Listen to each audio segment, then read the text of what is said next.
Compliance. Compliance means conforming to a rule, such as a specification, policy, standard, or law. There's a need for compliance. We need to comply in order to protect critical information. We need to enforce controls through formal written policy. Understand the requirements for protecting organizational information. Identify requirements for protecting organizational information. Avoid inadequate implementation and enforcement, which can lead to fines, penalties, and imprisonment. We need to avoid failures that lead to loss of customer confidence, our competitive advantage, contracts, jobs, and etc. We need to protect shareholder interests, and we need to use good controls that make good business sense.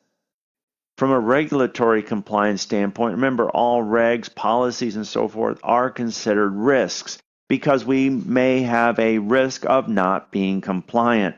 Regulatory compliance describes the goal that corporations or public agencies aspire to ensure that the personnel are aware of and take steps to comply with the relevant laws and regulations. Regulatory environment helps to cover data privacy, computer misuse, software copyright, data protection, and controls on cryptography. It also helps to address environmental protection, intellectual property, national security, personal privacy, public order, health and safety, and prevention of fraudulent activities.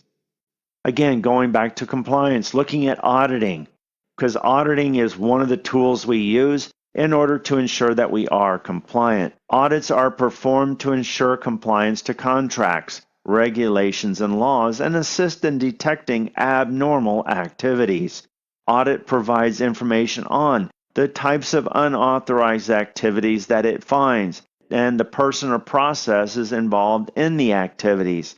So it goes through the entire process, programs, procedures, and it looks at the various things that are not getting done correctly and who's doing it.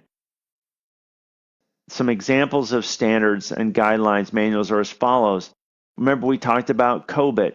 COBIT is Control Objectives for Information and Related Technology. It is a framework. It gives great examples of how to create standards, manuals, guidelines for compliance. FISCAM, Federal Information Systems Controls Audit Manual. The U.S. Government Accountability Office, or GAO, and the Government Auditing Standards, or GAS.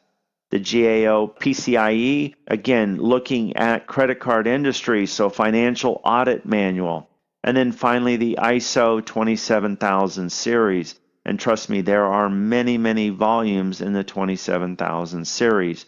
But the ISO, again, deals with the international community.